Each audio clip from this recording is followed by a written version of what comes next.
Oi, gente, tudo bem? Viu, pessoal? Então a gente começa a ver um pouquinho agora da calorimetria, né? Que é essa área da física que estuda justamente esses fenômenos que são relacionados a essas trocas de energia térmica, tá? Essa energia em trânsito é chamada de calor, né? E ocorre devido a essa diferença de temperatura entre os corpos. Ela vai acontecer dessa forma, ou entre as suas vizinhanças, né? Ou essa dispersão de calor que ocorre pelas suas vizinhanças. Por meio da calorimetria, é possível saber qual que é a temperatura de equilíbrio de um sistema de corpos e qual é a quantidade de energia térmica necessária para que se observem essas variações de temperatura ou mudanças nesses estados físicos que ocorrem dentro dos sistemas, né? Então, quando a gente fala em calor, mas o que é o calor, né? É a energia térmica que está em trânsito. Quando dois corpos estão em contato térmico, né? Ocorre essa transferência de calor entre eles, até que se estabeleça o equilíbrio térmico dentro desses corpos, tá? E consequentemente acabe gerando, né, essa troca de calor entre esses corpos. Esse equilíbrio ele só vai ocorrer quando ocorre essa troca total. Então, quando você perde uma quantidade de calor grande para esse meio e que consequentemente vai vai fazer com que ou a temperatura entre em equilíbrio ou você perca mais calor para o meio do que seria devido, né? Então gera essa situação, tá? Os corpos tendem a atingir a mesma temperatura. Então o calor ele sempre flui do corpo de maior temperatura para aquele corpo com menor temperatura. Vai ser sempre dentro dessa constante, tá?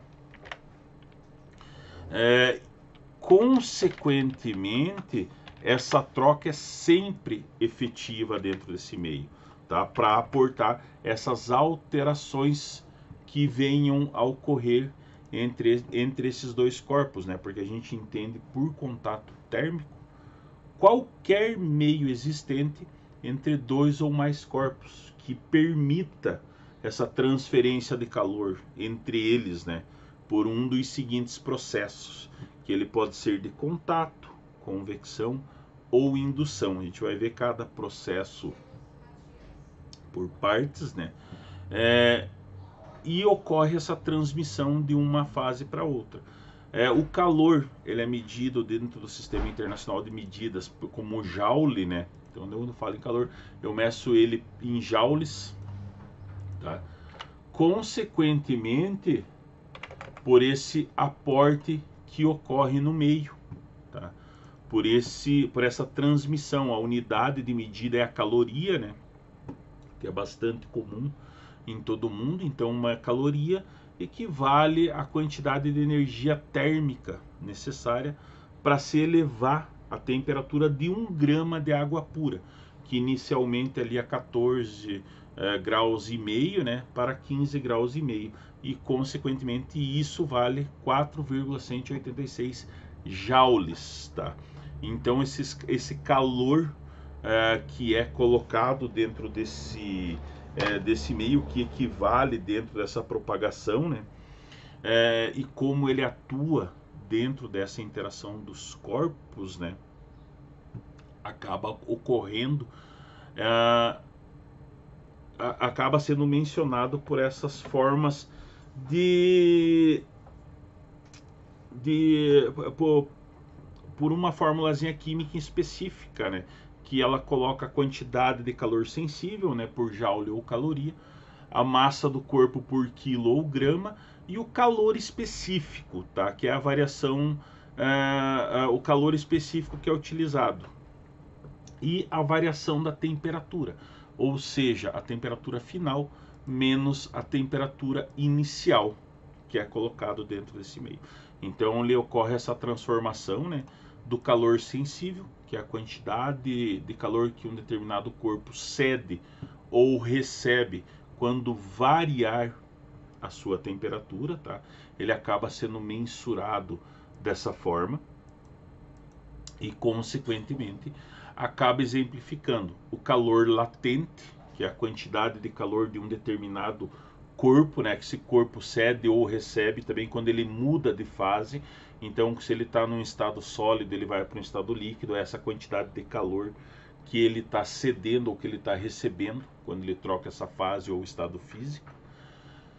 E o calor específico, que corresponde àquela quantidade de calor que deve formar ou retirar de uma massa unitária de substância, né, para variar de 1 grau centígrado de 1 grau centígrado a sua temperatura. Então acaba sendo exemplificada dessa forma essas unidades práticas de calor, né? Então, uma coisa muito importante que a capacidade térmica é uma característica do corpo e não da substância, né?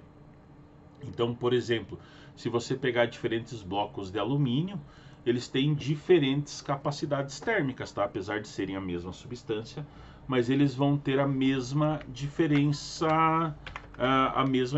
térmica, tá? Consequentemente.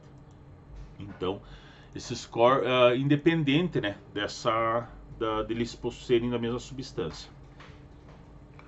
O calor específico é uma característica da substância e não do corpo. Tá? Portanto, cada substância possui o seu próprio calor específico, tá, que é colocado dentro desse meio, e acaba sendo exemplificado, tá, dentro dessas situações e acaba aparecendo dessa forma também dentro dessas conceituações que são tidas por essa troca de calor, né? Então ela é uma grandeza física, sempre quando eu falo em capacidade térmica, ela é uma grandeza física e é utilizada para definir a quantidade de calor que um corpo recebe. Com isso a gente tem o que a gente chama ainda de fluxo térmico, né? Que o fluxo térmico é uma grandeza que fornece essa taxa de passagem de calor, né, de um corpo para o outro. E o fluxo de calor ele é definido pelo Sistema Internacional de Medidas em Joule por segundo, que é essa taxa que ocorre, né, dessa passagem de calor através de alguma área de um corpo para o outro em uma direção. E nós temos as curvas de aquecimento, tá? Porque obrigatoriamente,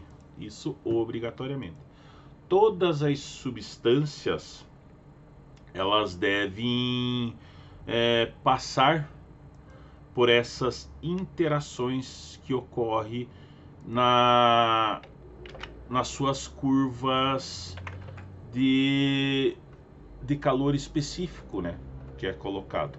Então ela é facilmente determinada. A curva ela é um aquecimento, a curva de aquecimento é um gráfico, né, da temperatura daquela substância. E ela exemplifica assim a quantidade de calor recebida ou fornecida por aquela substância durante o seu aquecimento ou durante o seu resfriamento da substância. O gráfico ele toma a forma de uma reta ascendente ou descendente, dependendo se ele está aquecendo ou se ele está resfriando. Tá? Nas mudanças dessa fase, elas acabam tendo a forma de uma reta paralela a esse eixo horizontal, tá? Justamente para acabar fazendo essa troca, né, que ocorre entre esses corpos que vão fazer essa transmissão dessa convecção de calor para esse meio. E aí, consequentemente, acaba ocorrendo essa transmissão, né? Essa troca de calor com o meio em si. Então seria a parte básica, né, dessa condução, como ocorre essa transmissão dos meios, né? Então, se eu tenho essa condução nos meios sólidos, esse processo de transmissão de calor, a energia se propaga entre as partículas daquele corpo, tá? É como se uma partícula mais agitada, de uma maior temperatura, agitasse as suas vizinhas e assim por diante. Isso até se propagar por todo o corpo, né? Então esses condutores têm uma ação, porque eu tenho condutores térmicos melhores, né? Alguns materiais são melhores condutores térmicos, que a gente vai ver nesse decorrer, e outros são melhores isolantes térmicos, como por exemplo os cabos de panela, né? Que já não repassam assim aquele calor, né? Eles não deixam passar aquela quantidade de calor para os materiais, né? Nos quais eles estão inseridos. Então, consequentemente, essas trocas elas acabam sendo bem exemplificadas dentro desse meio, né? E isso, essa condução que ocorre de uma molécula para outra, né? Dentro desses corpos. E a convecção, que são as partículas que compõem os líquidos, né? Desses materiais e gases, né? Que acabam tendo uma liberdade maior para se mover do que dos sólidos. Então, uma molécula bate na outra com uma intensidade maior e, consequentemente, acabam tendo um repasse, uma troca mais rápida de calor também. Tranquilo? Lembrem, gente, que a gente tira as dúvidas na aula ao vivo, tá? Fiquem bem, se cuidem e até a próxima aula.